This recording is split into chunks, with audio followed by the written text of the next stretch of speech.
Writer and director Alex Power is with us here today. How are you doing? I'm doing just great. How about yourself? Yeah, I'm doing great today as well. Your new film, which you've written and directed, called The Thieves' Code, can you just kind of describe the basic plot of it, first of all, for anyone that hasn't seen it? Well, the movie is a criminal drama. It's about low-level thieves. One of them, they're working in pair, and then one of them uncovers that her, well, uh, her wife is has a debt to the mafia. Yeah. So she's trying to convince her other partner, her other lover, to uh, to do a high-end heist in order to get the money, Mm. and then some things go wrong there, but well, we'll leave this to the viewer to see it. Yeah, absolutely. And how did you first get the idea to write a film about this? Actually, first that's my first feature film, Yeah. so I was creating originally a short film, Mm. and by watching different people talking about um, how not to do a short film, I was convinced that this is probably my um, uh, mm, mm, sorry. Yeah. This is probably my shot to get a something bigger, something um, other than just a small 20-minute film. So Mm. I eventually developed from the short film. I developed a um, screenplay for the feature film, and that started over there. So, yeah. Yeah, absolutely.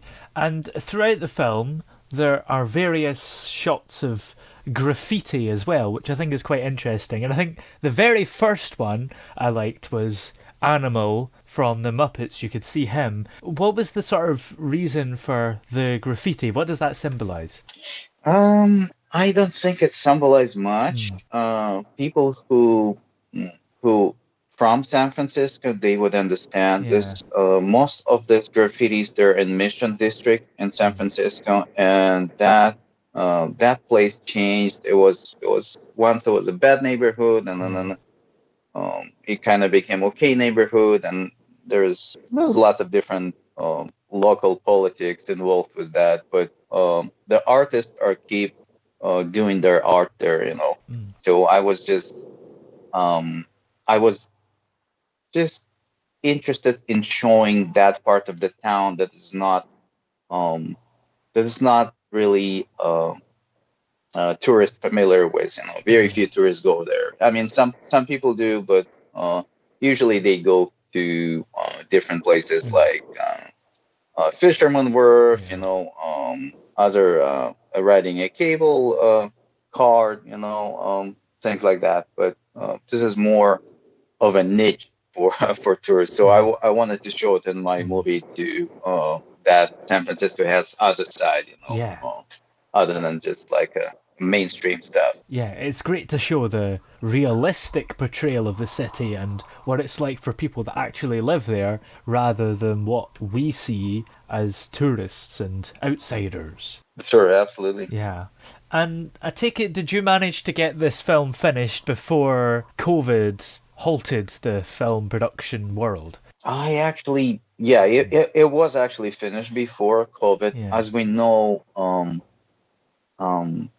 the model for um, the the old model for filmmakers, for independent filmmakers, that where when you create a movie and then you submit to the festivals, and hopefully someone will you will get selected for some festivals, Yeah. and then you get chosen by as a winner for some festivals, and someone will pay attention to you, and then eventually you're you end up in Hollywood. That dream, that model does not work anymore. Yeah. So that's, let's say, back 90s, Sam um, Tarantino style, and like Robert Rodriguez stories, like they're not they're anomaly right now. So Mm. you don't see this many of these stories, anymore. Yeah. Um, I think everything goes to the media, online. Lots of people watching movies online. Yeah.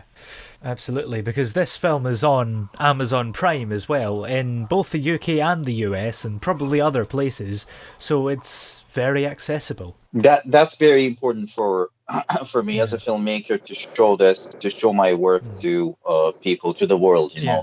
That is really like priceless. Especially for actors too.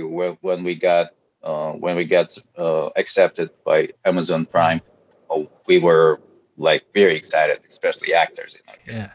actors in most cases they're working for small projects, or they're working for a big Mm. project but small roles, but Yeah. they're when you get something like that you can showcase yourself to the world, it's a huge deal. Yeah, for sure. And how did you go about getting funding for the film? Because I suppose would a lot of companies giving you funding have to be quite confident in you, given that this was your first feature film that you've directed? I am actually funded myself, Ah, so everything came from my pocket. wow. I'm not super rich, but Mm. I saved some money. I put some on a credit card, some stuff. So yeah, beg, borrow, and steal. For your first feature. Yeah. That's how it actually worked. No, I didn't steal anything actually, but Yeah. And I guess it takes a lot of confidence in your own work to be able to put the money out of your own pocket into it. yeah, it was my baby. It was my first. I brought it. I was directing. I was filming it. I had. I was blessed with like great actors. I Yeah. did the casting myself Mm. also. And the crew, people who were helping me. Big shout out to them. They really made this happen. Yeah. And was it easy to find people that wanted to audition for the film as well? Actually, I learned this as I was going. Mm. It was like. mm, when you do independent film, when you make independent feature film, you actually need to wear different hats, Yeah. with equal efficiency. I was able to. I have a friend in LA who's a casting director, so he was kind enough to give me his account that I can, pick some local people from the area. So I was able to post my auditions there, and then and then here I was doing the casting. I already knew I wrote the script, and then I knew I was open actually to different styles, to Yeah. different types of people. To in my movie to see who's playing better. Yeah. And when I saw my actors, I was definitely 100% sure they're gonna be the ones who's gonna be playing. So yeah. Yeah, absolutely. So, going right back to years ago, how did you first start to get into writing and filmmaking and all that kind of creative stuff originally? I was actually a starting as an extra in the movies. I Mm. played as an extra in the Danny Boyle's movie, Steve Jobs. It was just a small role. I Yeah. played in other little projects. Eh, that were filmed in San Francisco. I didn't go to LA for that. So I know some people can make a living of doing extra extra roles, in, Yeah. for example, Los Angeles, or let's say other places like Atlanta, or where they making shows right now. Mm. But in San Francisco, it's just like it was like a hobby of mine. Yeah, absolutely. And then I eventually I did the networking with other actors, and I was already deep into photography during that time. Mm. So and I did some videography too. So Yeah. that's what I'm doing for a living. I have a production company for events, Mm. different like weddings and stuff. So Yeah. I had the equipment, I had the skills, and just needed to come up with an idea, and then yeah. Yeah, absolutely. And Is it quite fun to be a director and working in the film industry? Yeah, actually, yes. That the actual process of making the movie, that's what I like the best, you know. Like, of course, it's important to have like a finished final product, you know, that you can showcase to everyone, but the process of making it, that's when you have lots of fun with actors, with the crew, you know, that's when you have Yeah. this interesting moments, you know. Sometimes you feel like something goes wrong, but you're trying to get around that, you know, challenges, you know, that's all, you know, part of the deal, part of the filmmaking. Yeah. And working on this film, how easy has it been being a sort of first time feature film director? I take it you've maybe had to learn a bit along the way. I did not think of myself like, you know, I wasn't making a big deal out of it, you Yeah. know, I was just doing my job, you know, I was like trying to go on a schedule. So, by the way, like in the big movies, you have separate departments for, and then a person in charge, and like maybe a Yeah. number of people in charge of certain things. But when you just by yourself, you're doing lots of things by yourself.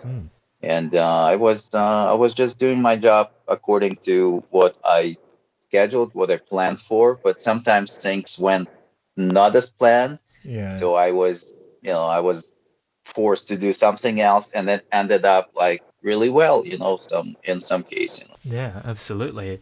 And in terms of the future, do you have any more films that you're thinking of making, or perhaps a sequel to this one? I actually do have two other screenplays that are ready to go right now.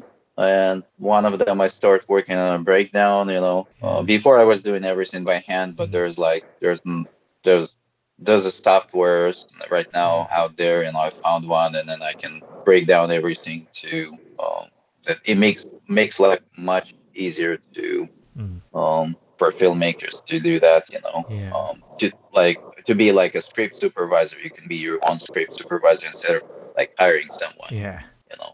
So you need to cut the corners, you know, in order um, uh, to make it in this industry. But you know, they're not supposed to be. It's not supposed to be like compromises, you know, no compromise in quality, I would say, and Yeah. story. Yeah, absolutely. And outside of filmmaking, do you get up to anything exciting in your life? Yeah, absolutely. This is what I want to do.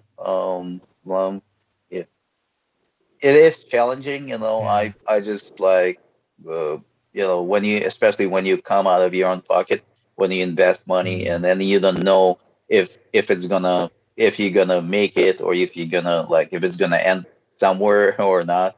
But you know, I strongly believe if you have a good story, story is the king, you know. So if you have the good story, you can make it. You need to be confident. You need to have a faith in your project, and you need to finish. Because I know there's many projects that never been finished. You Yeah. know, lots of people ending up like big percentage of first time directors. They never make their first feature. So Yeah. I'm grateful that I was able to do so. Yeah, absolutely. It's great to finally get it done and it's out there on one of the major streaming services. It's a great achievement.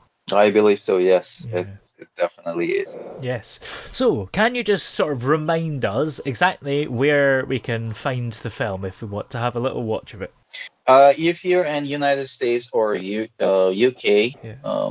you would be able to go to your Amazon account if you have a Prime membership, Yeah. which lots of people nowadays do.